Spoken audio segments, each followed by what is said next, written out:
grunnurinn að þessu öllu saman var þegar var svona áttaði sig smám saman að því hver losun mannvirkjagerans ótrúlega mikil, umhverfisáhrif hans eru gríðarlega mikil.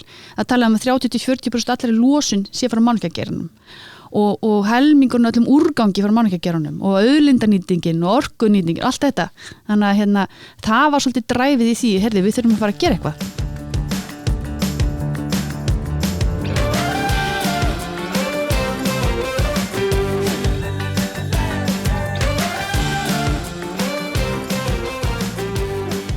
Komiði sæl og verið velkomin í hlaðvarp Iðunnar augnablik í iðnaði.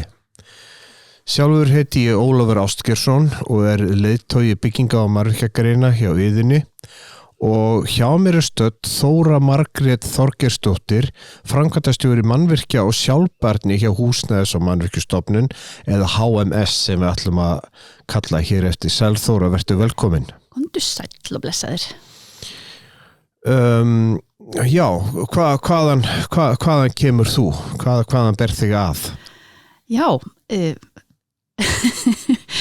ég Álftnesingur. Já. Álftnesingur í húðahár, myndi ég segja. Og tók mína háskólamenntun á Bifröst, viðskiptalögfræði.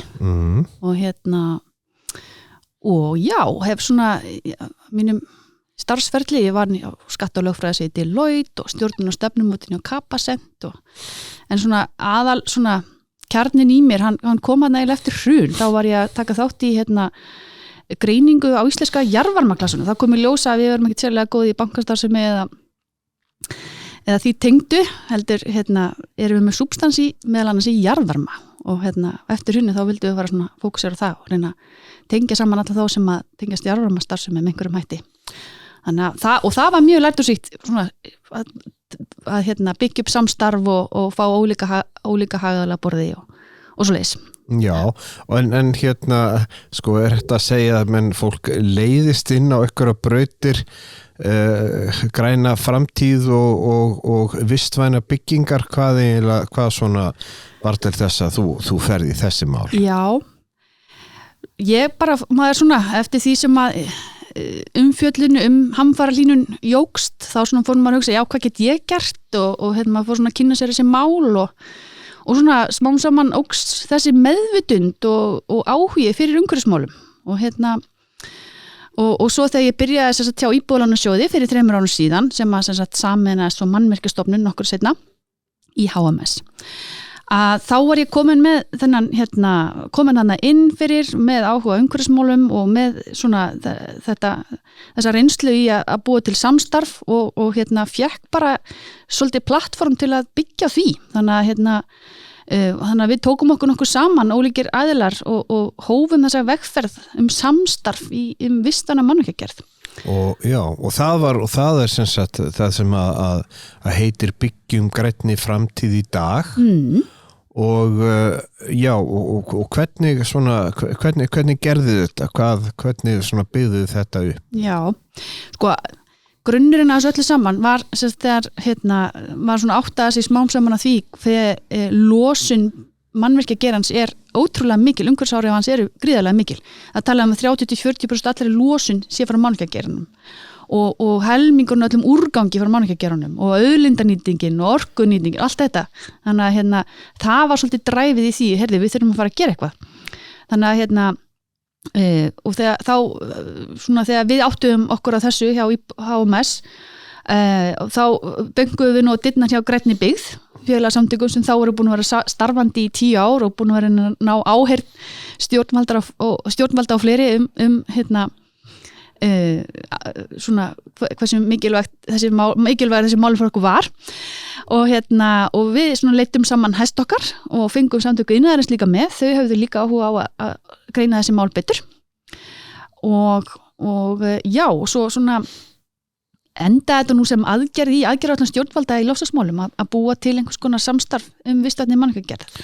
Já, það kemur til sem sagt að sko ríkisstjórnin að hún, vantarlega síðasta ríkisstjórn sem heitir að hún leggur þetta fyrir sem í rauninni bara stefnumál að það eigi og við munum og það stefnir að því að gera okkar tilveru hérna vistvænni og það sem sagt og þessi hópur í rauninni, ég veit ekki hvort þetta kalla þetta aðgerða hóp en þessi hópur sem að þið myndi þarna að hann sem sagt verður þarna hluti af þessu sem að heitir sko vegvísir að vistvænni mannvirkjagerð og það í rauninni sem sagt svona afurð að vinnu þessa hóps. Já. Og hvernig var farið í þessa vinnu við vegvísin?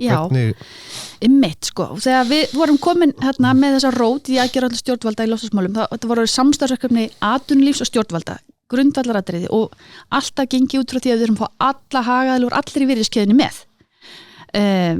og það var alveg, hefur verið útgangspunktur frá upphæði. Þannig að það var stofnum verkefnastjórn og við settum verkefni upp hvernig við vildum mynda byggja þetta hópstarfi þar sem við fengjum aðalega allir í virðiskeiðinni og það var haldnar málstofur og slíkt. Þannig að það var farið það að skoða hvað aðgerðir hægt var að grípa til en líka var mjög mikilvægt að við fengum okkar besta vísindafólk til að meta losun íslenska mannvirkjagerðans. Það er svolítið svona grundvallaratriði að við getum speglað okkur, við í mannvirkjagerðum getum speglað okkur í því hvað erum við að losa hér á Íslandi og óháð því hvar losunin á sér staðurinn og veru og yfir allan líftíman. Það er að segja allt frá því að byggingarefni framleitt þó að segja framleitt erlendis, svo er fluttingað inn og svo er húsið byggt og það er notað í einhverja fjölda áratugi og svo er það rifið niður og við viljum meta losun yfir allan þannig líftíma. Og það var svolítið grundvallaratriði í þessu verkefni að við getum allavega að byrja að meta þessa losun og fengið þá speglun. Og svo settum við markmiðum að draga úr þeirri losun til 2030 og skilgrindum þessar gáum út 74 aðgerðir sem við ætlum að ráðast í til að ná þeim markmiðum. Og það er sem sagt stóra samhengið sem við ætlum að tala um í dag. Já. Og í rauninni þar sem að þið eru rauninni að líta á þessa keðju eða allan líftíman og þannig hafið þið sett þetta upp hér í hvað sem að segja svona 6 yfir köflum við höfum kannski að fara yfir það hvernig hafið þið skipt þessu niður? Já, fyrir hlustendur þá kannski getum við bent fólki á að fara inn á bgf.is, byggingræniframtíð.is og þar er vegvísirinn í 3 hlutum og fólk getur þá að opna 3. hlutan, hann bara birtist þarna strax á forsíðunni og getur kíkt á þessar aðgerðir með okkur meðan við erum að spjalla um þær. Þetta er í 3. hluta vegvísisins og það er svona yfirlit yfir þessar 74 aðgerðir sem við ætlum að ráðast í en nota bene, ég verð að taka fram að jú, við erum búin að setja fram markmið og skilgreinsa aðgerðir til að ná þeim markmiðum en við munum ekki ná okkar markmiðum bara með þessum aðgerðum. Við verðum að fá alla virðiskeiðina með og hvetjum alla hagaðila til að svona líti eigin barm og skoða hvað þeir eru í virðiskeiðinu og hvað þeir geta gert til þess að koma þess að vegferð með okkur og í vegvísinum eru mjög fjöldi hugmynda fyrir ólíka hagaðila í þeim efnum þannig að endilega kíkja á annan hluta vegvísins til þess að kynna sér það. En þessar 74 aðgerðir, þær eru fjölbreytilegar og margar, ná alveg frá 2022 til 2030. Flestar þeirra eru svona nær okkur í tíma. Við sjáum fyrir okkur svona fyrir lok 24 að við munum endurskoða matið og markmiðin og aðgerðirnar og þannig að það getur þá orðið eitthvað breyting á bara eftir því hvernig ný gögn og reynslan gefur okkur. Ef við skoðum til dæmis fyrsta flokkin sem er byggingarefni, við sjáum að 45% af allri losun íslenska bygginga er út af byggingarefnum. 45%. Það kom fólki svolítið óvart. Og það hjálpar okkur þá að fara í markvissa aðgerði til þess að draga úr þeirra losun og fókusar svolítið á byggingarefnin. Og fyrsta aðgerði þar er að endurskoða steypukafla byggingarreglugerðarinnar. Já, það er steinsteypan sem að við erum að nota náttúrulega mjög mikið hún er mikill orsakavaldur í þessu. Já, alveg stærsti einstaki losunarþátturinn. Það alveg, þannig og það svo gott að vita það, þá getum við ráðist í það mál og nú búið að endurskoða þann kafla, hann kom út núna í sumar 2022. Það verið að vinna núna haustið 2022, vinna að leiðbeiningum til þess að hjálpa aðilum að fara eftir þessum nýju ákvæðum. Þetta heimilar aðilum að nota minna sement og jafnvel minni steypu þinnri veggi án þess að það sé svo á kostnað öryggis og gæða húsnæðisins. Þannig að það ekki nóg að gefa bara út þessar breytingar og leiðbeiningar, við þurfum líka að fylgja eftir og fræða markaðin þetta, því að við heyrum í BM alla og þau ekki ennþá farin að finna fyrir breytingu á innkaupum á steypu, en vonandi sjáum við breytingu þar á, þetta þarf markaðurinn að grípa svolítið þarna þetta tækifæri og við þurfum að hjálpa markaðanum að þróast í þessa átt með fræðslu, þannig að það það sem svona stendur núna fyrir dyrum hjá okkur. En þannig að þetta svona einn stór liður varandi byggingarefnin. Ég var að kíkja núna á framkvæmdasvæðin, svona aðgerðir þar. Það er kapli 2 í þessu. Já. Hingað til hefur losun íslenska mannvirkjageirans svolítið einskorast við hvaða losun á sér stað við bruna jarðefnaeldsneytis vinnuvéla á framkvæmdastað. Olíunotkunin og það eina sem við höfum getað speglað okkur í hverju losun okkar. Jú, það notkun eldsneyti. Við erum með það, við notum mikið af tækjum sem eru knúin með jarðefna eldsneyti. Já, akkurat. Og við viljum auðvitað breyta því og fá fleiri vinnuvélar sem eru knúnar vistvænni eldsneyti. Þarna aðgerð sem svolítið bara reyna að fá yfirsýn yfir vinnuvélaflotan, þannig að við getum fylgst með þróuninni. Við erum líka að kalla eftir því að við fáum fordæmisgefandi verkefni á Íslandi þar sem að við erum með framkvæmdastað sem losunarfrýr. Það ekkert að fara að gerast á morgun en kannski innan nokkura ára. Þetta hægt, þetta gert í Oslo. Þannig að En eru ykkur verktakar sem að hafa gefið ávæning það að þeir stefni á því að gera þetta svona? Já, við höfum heyrt af miklum áhuga frá þeim sem eru að standa fyrir framkvæmdum, frá veitufyrirtækjum og jafnvel fjármálastofnunum og fleirum og verktökum. Það mikill áhugi en fólk svona að klóra sér hausnum hvernig að útfæra það og það vantar auðvitað tækin og þau eru dýr. Þannig að það þarf að vera svolítið gott samstarfsverkefni, ólíkra aðila einstakt verkefni til þess að ná þessu fordæmisgefandi verkefni.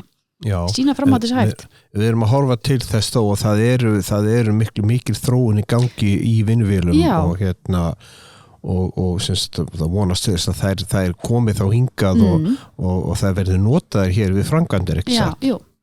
Já, bara sjá núna frétt í dag október að Brimborg var að flytja inn einhverja 23 rafmagnsknúna trukka til landsins, þannig að Já, vel gert. Já, og við heyrum að verktakarnir eru að kaupa sér, kaupa gröfur og svona, en þetta byrjar smátt, en auðvitað þarf þetta líka að koma svolítið frá opinberu verkkaupunum að þeir hafa einhvers konar hvata hjá sér í sínum útboðum, þannig að hjálpi verkkaupunum að greiða kannski aðeins meira fyrir þessi tæki, það eru aðeins dýrari en þau sem eru þegar á markaðnum.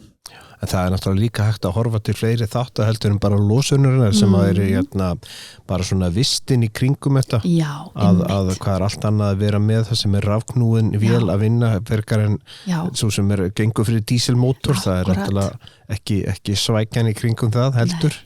Ég verða að skjóta því að við vorum einmitt heimsókn í Oslo sem komum að svona losunarfríum framkvæmdastað og það voru 2 leikskólar sikkur megin við framkvæmdastæðin og þau sögðu okkur í staðan fyrir að vinnuvélarnar væri að trufla leikskólan og þurfti að stoppa sína vinnu og meðan krakkarnir var að leggja sig að þá var þetta orðið öfugt að nú voru hrópin og kollin í leikskólakrökkunum farin að trufla framkvæmd aðeina á framkvæmdastað og það var eiginlega bara þögn og hugsaði líka, þetta er bara öryggismál að fólk getur átt samskipti, kalla á milli og loftmengun fyrir aðalana sem að vinna hana.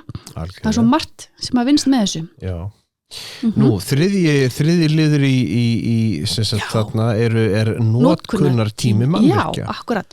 Hver eru helstu þættir þar? Það er svo spennandi. Þarna annars vegar svona áherslan á orkunýtingu mannvirkja og hins vegar viðhaldsmál. Auðvitað við viljum lengja líftíma mannvirkja sem við getum með góðu viðhaldi. En þarna vil ég nefna sérstaklega þetta með orkunýtingu mannvirkja sem við höfum bara einhvern veginn ekkert hugsað út í hinga til.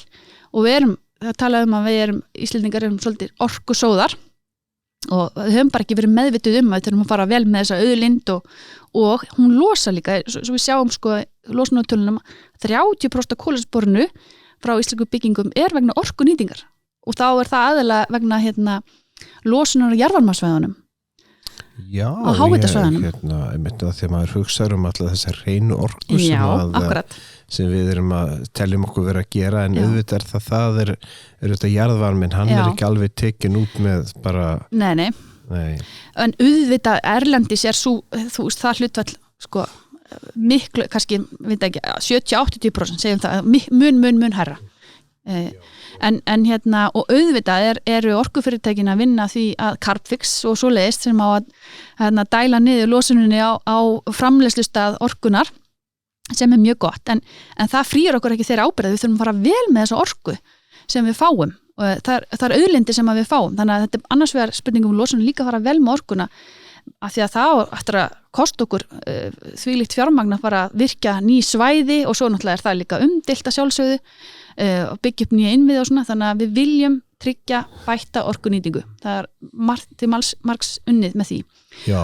Og það svo spennandi að í þeim efnum þá erum við að horfa á að fara þróa samræmda orkuútreikninga og gera staðlum lágorkuhús þannig að við getum verið flokka byggingarnar eftir svona A, B, C, D, E, F, G og svo sem framvegis eins og við þekkjum með raftækin eftir því hver orkunýtingin góð. Þannig að bestu húsin eru þá í A-flokki og við getum þá líka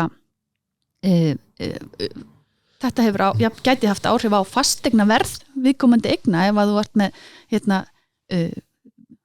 eign sem í A-flokki með góða orkunýtingu þá því það rekstrakostnaðurinn lægri bara ódýrara að búa kannski þá hægt að selja hann á hærra verði ég sé þarna það er stefna vistvænt viðhald opinberra bygginga já, akkurat það einmitt, þarna kom framkvæmdasýslan ríkiseignir FSRE þarna inn með aðgerð þegar við vorum að spyrja hvort við hefðu áhuga að vera með þessu verkefni og hvað þau voru að gera og þá komuðu með þetta að þau ætla að setja sér þessa stefnu vistvænt viðhald þegar þau eru með ótrúlegan fjölda eigna á sinni könnu þannig að mjög mikilvægt að þau setja sér slíka stefnu og séu fyrirmynd og þau hafa verið dregið vagnin svolítið í þessum efnum fyrir markaðinn eins og að þessi stefna sem við settum sér að byggja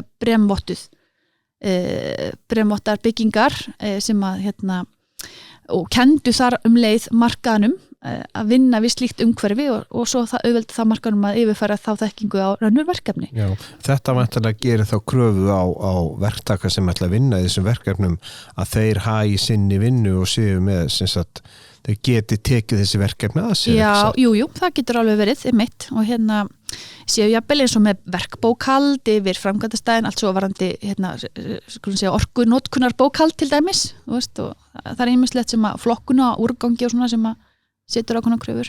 Já. Nú, þá komum við að lokum líftíma, eða þessi liður 4 sem heitir lokum líftíma skástur kringrásarhagkerfið. Hvað erum við að sjá það? Já, þarna erum við þá að horfa aðgerðir sem að tengjast í þegar líftíma líkur og húsið rifið niður, eða mannvirki rifið niður, en auðvitað viljum við helst ekki rífa neitt niður, heldur endurnýta byggingarnar, kannski hægt að breyta þeim, en ef það ekki hægt, þá rífa niður og reyna að koma þá úrganginum í góðan farveg þannig að hann nýtist ekki sem úrgangveldi sem bara verðmæti, áformhaldandi verðmæti í öðrum byggingum. Og það til dæmis eins og eina aðgerð hana sem að til dæmis stendur okkur í HMS að það að skoða byggingarreglugerðina með glerugum hringsárharkerfisins við að því að það þarna ákveðið við viljum nýta byggingarefni en við viljum ekki að viljum samt leið tryggja öryggi og gæði mannvirkjana. Þannig að það þarf að skoða aðeins byggingarreglu þannig að þetta falli saman. Já, og það náttúrulega tengt þessu raunverulega þarna 50 liður sem eru þarna lífsferilsgreiningarnar. Já, akkurat. Að þær verði, þær séu metnar í framkvæmdafasanum, ekki satt? Já, einmitt. Það einmitt, það kom einn pælingin, ég held að hún kom nú ekki inn á aðgerðaplanið, en það svona væri mjög æskilegt að ef að það stendur mannvirki sem að spurning hvort eigi að rífa eða halda áfram að nýta með öðrum hætti, að það þá gera lífsferilsgreining og kolefnisspori metið, annars vegar því að rífa byggingu niður og byggja nýtt versus það að gera endurbætur og láta það svolítið stjórna ferðinni hvor leiðin verður farin. En varandi lífsferilsgreiningarnar, lífsferilsgreining er í rauninni aðferðafræði til þess að meta kolefnisspor mannvirkis yfir allan líftíman og þessir fasar í lífsferilsgreiningunni eru einmitt þeir fasar sem við erum búin að vera að tala byggingarefni, framkvæmdasvæði, notkunartími og loklíftíma. Það mælst til þess að þau séu gera lífsferilsgreiningar í byggingarreglugerð, mælst til þess í dag. En ég held að það séu þegar, það kannski voru svona 10 talsins sem að lágu fyrir þegar matið á losun byggingarinnar eins var metin, en þeim hefur fjölgað vissulega núna bara á síðasta árinu, ég veit að það margar í farvatninu. Og við erum að tala það að við vottuðum framkvæmd, það sem að við erum að tala í BREEAM-vottun eða SWAS-vottun, að þar er náttúrulega, þar gera með lífsferilsgreiningu algjörlega undantekningarlaust, ekki satt? Jú. En það sem að koma í ljós samt eins og með umhverfisvottuð húsin, allan að BREEAM þá færði stig fyrir að gera lífsferilsgreiningu, en hún getur bara þó þú gerir lífsferilsgreiningu þú þarft að nota hana sem ákvörðunar tæki við hönnunina, þú horfir á hérna erum við byggingarefni sem losa rosalega mikið, hvernig get ég valið einhver önnur byggingarefni til þess að minnka losunina. BREEAM gerir ekki ennþá allavega kröfur það að þú reynir að takmarka losunina, heldur bara segir gerðu lífsferilsgreiningu. Þannig að þú getur verið með rosalega mikla losun en það er engin hvati sem segir að þú reyna að minnka losununa. Já, en þá erum við kannski að horfa á þetta í víðara samhengi þar sem að þetta markmiðið með þessu öllu saman er að minnka losunina og lífsferilsgreiningin hún væntanlega leiðir í ljós hver losuninni er. Þannig að fólk þarf að nota lífsferilsgreiningu sem ákvörðunartæki að reyna að draga losuninni. Þetta er frábært að gera lífsferilsgreiningu, vera meðvitaður fótsporið, en nota líka til þess að draga úr því. Og það sem við erum að gera núna er að við erum að gera samræmda aðferðafræði við gerð lífsferilsgreininga á byggingum á Íslandi. Og sú vinna er hafin og þetta við erum að læra mjög mikið af Norðurlöndunum. Þau eru alltaf að skrifa undan og þau eru mjög viljug til að hjálpa okkur og leyfa okkur að copy-paste eins og við viljum. Og þegar sú aðferðafræði kemur út vonandi núna 23, fyrir sumar 23, að þá sjáum við fyrir okkur að gera þetta skyldu fyrir allavega ákveðin flokk mannvirkja, kannski yfir ákveðina stærð eða eitthvað slíkt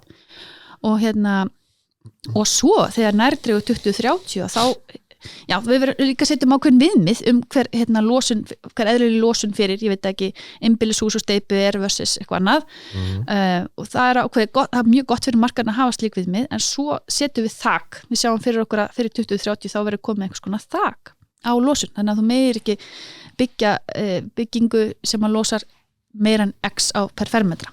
En þetta er þróunin á Norðurlöndunum og ráðherrarnir eru búin að sammælast að harmonisera þessi mál, þannig að við sjáum bara fyrir okkur að þetta verði hér líka og það er bara ágætt að vera meðvitaður það og vinna sig í þá átt. Nákvæmlega, þetta er það sem koma skal og við sem að náttúrulega næsta er umhverfisvottanir. Já.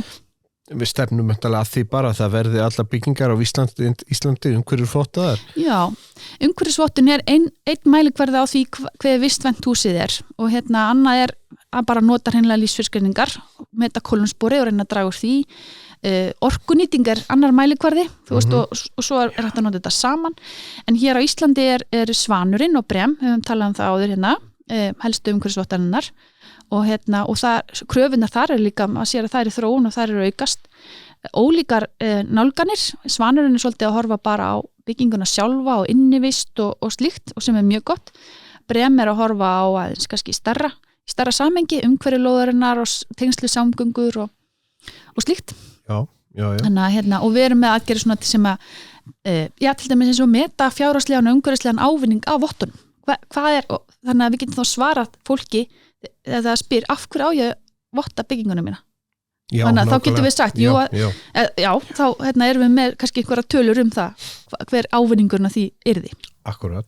Eru síðan komum við að byggðinni sjálfri og skipulaginu þar sem talað loftslagsvæna byggð og landnotkun. Já, akkurat. Að það þá fyrir fann að tala svolítið á vettvangi sveitarfélagana að það sé hugsað út í það að skipuleggja byggðina þannig að hún svona reynist vistvæn. Já, og ég vil líka taka fram að í verkefnastjórn þessa verkefnis, það voru umhverfisstofnun og vegagerðin og samband íslenskra sveitarfélaga lykilaðilar í þessari vinnu og þarna sveitarfélögin bæði sem aðili sem að eiga á og rekur og notar fasteignir og líka með skipulagið og getur verið með græna fjármögn og fleira og rosalega stór leikandi í allir þessu sveitarfélögin. En og varandi skipulagi þá voru við var svona spurning, við vildum hafa það með í verkefninu en það var svona spurning hversu langt við ættum að fara í sköruninni en þetta var niðurstaðan og þarna skipulagsstofnun lykilaðili og sveitarfélögin varandi þessar aðgerðir sem þar eru. Já, og þá erum við rauninni komin að þessu sem að kannski skiptir öllu máli og mestu máli. Hverjir þessi hvatar til umskipta? Já, hvernig fáum við fólk til þess að stefna þessa leið? Já, akkurat. Því það allir það auðvitað eðlilega það sem allir spyrja af hverju, hvar eru gulræturnar? Og við ákveðum að hafa eitt sérstakann flokk sem að tæki bara þessu hvata til umskipta og við skilgreinum þá rauninni hvata fyrir einhver víðu samhengi, ekki bara einhverja skattaívilnanir. Vissulega, við sendum inn tillögu til fjármálaráðuneytisins svona opinbera hvata fyrir vistunum mann ekki gerð einhverja skattaívilnanir og slíkt. Og þær tillögur eru þar þá á borði einhver starfshóps þar sem að tók við því, mjög gott og bara í vinnslu. Svo að sveitarfélögin sem geta líka komið ýmsa fjárhagslega hvata, Hafnarfjarðarbærinn og alltaf nefndir í þessu samhengi og þeir til dæmis þau bjóða upp á afslátt á lóðagjöldum ef þú byggir svansvottað eða bremvottað, það er þeirra viðmið svanurinn eða brem og viti menn tölur sína það að helmingur af öllum svansvottuðum byggingum eru hvar? Í Hafnarfirði? Já. Ótrúlegt. Ótrúlegt, það er sagt. Já, einmitt, þannig að þetta hefur áhrif og þetta þurfa fleiri sveitarfélög að fara og ég veit að Reykjavíkurborg er líka mjög framalega þessum pælingum. Annað ég nefndi áðan með útboðin að þegar opinberi verkkaupar eru með útboð að þau séu með ákveðin umhverfisskilyrði og gefi umhverfismálum ákveði vægi í útboðunum þannig að þeir aðilar sem að gera tilboð að þeir fái þá auka stig fyrir að það getur verið ýmislegt til dæmis að ef við erum með vistvænni vinnuvélar eða erum með einhvers konar umhverfisvottun á starfseminni sinni eða ætla að vera með eitthvað bóka, það getur verið alls konar kröfur og skilyrði í tengslu við það og það skiptir mjög miklu máli hvernig útboðin eru gerð og þarna gríðarlega mikil tækifæri og svo auðvitað lánaframboðið bæði hjá opinberu stofnunum eins og HMS er með fjölda lána hjá sér og stoppframlög fyrir almenna íbúðakerfið og þar erum við að skoða til dæmis það að vera með græna hvata þar til þess að stuðla að vístöndum mann ekki gera í kringum stoppframlögin en þetta á líka við byggðastofnun til dæmis og lánasjóð sveitarfélaga að þau bjóða upp á græna hvata fyrir vístöndum mann ekki gerð. Annað dæmi sem við erum nefnað samkeppnissjóður sem var settur á fóti fyrir Askur og ég myndi að þetta tala þá opið fyrir til 31. október. Já, það er kannski að fer að renna út. Já, en fólk getur það að fer að renna út og fólk getur fylgst svo með framhaldinu og við auðlýsum alltaf í september hverju ári. Og það hefur verið ótrúlega flott dýnamík sem hefur myndast þar við fyrsta kalli var í fyrra og 23 verkefni sem fengu 95 milljónir í styrk alls og í rauninni tengdustu öll umhverfismálum með einum eða öðrum hætti. Þetta voru mörg miklu verkefni til dæmis og fleira sem að eru rauninni umhverfismál af því að ef við viljum tryggja lengri líftíma mannvirkja. Þannig að Já, og svo verður líka nefna að þarna var sem sagt verðlaun fyrir vistanum mannakirkjar græna skóflan, það það sem að grænni byggð hefur svolítið þróa á staði fyrir og veittu mitt fyrstu grænu skófluna núna á degi grænni byggðar í lok september. Hver fekk? Já, það var Reykjavíkurborg fyrir leikskóla sem mitt byggðu út með endurbótum á húsnæði sem fyrir var. Þetta var hús sem var til staðar og þau breyttu í leikskóla. Já, þetta inn á Kleppsvík. Akkurat.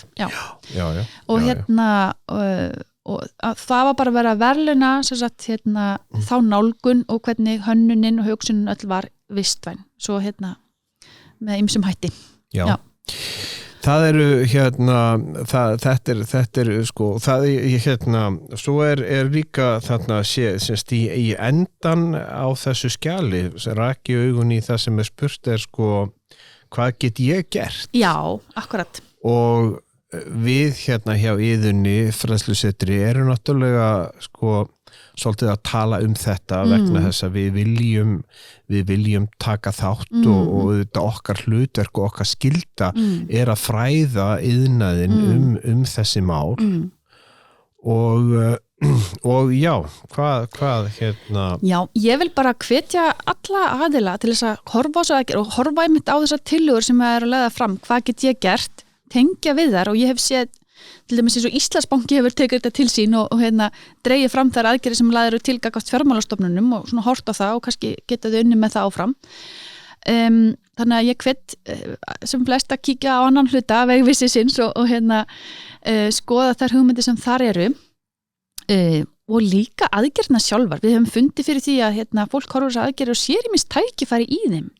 Eins og til dæmis síðasta aðgerðin 6.10 átaksverkefni vistvæn skref innan byggingariðnaðarins að þar komið fyrirtæki Laufið sem að sér ætlar að fara innlega grenskref í atvinnulífinu og sér tækifæri þarna getum við fókuserað á byggingariðnaðinn í okkar þróunar vinnu.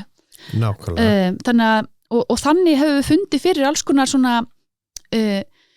áhuga og það verður svona dregur að sér fjölda aðila sem að svona sjá tækifæri og nota þetta sem plattform til þess að, já, í sinni nýsköpun og þróun, í sinni starfsemi. Já. Því ég spyr sko fræðslu þáttun, það ekki alveg rétt mat hjá okkur að það sé þörf á mikilli fræðslu í þessum efnum? Algjörlega, og mér finnst það endurspeglast langbest í þessari breytingu á steypukafla byggingareglugerðan til dæmis. Já, það ekki nóg að gefa bara út einhverja breytingu og segja svo gangi ykkur vel, heldur þarf að fylgja eftir með fræðslu og það frábært að sjá hvernig þið hjá Iðunni hafið hort á, ég veit að þið hafa hort á þess að aðgerðarpakka og greint þar aðgerðir sem að þið viljið tengja ykkur við og það bara nákvæmlega það sem að akkurat þarf að gerast til fyrirmyndar. Já, það má geta þess að við erum nú búin að segja að við höfum verið með erum með námskeið í boði núna, það var til dæmis í gær vorum við að það verið að fara fyrsta námskeið í lífsferðisgreiningar. Já, akkurat.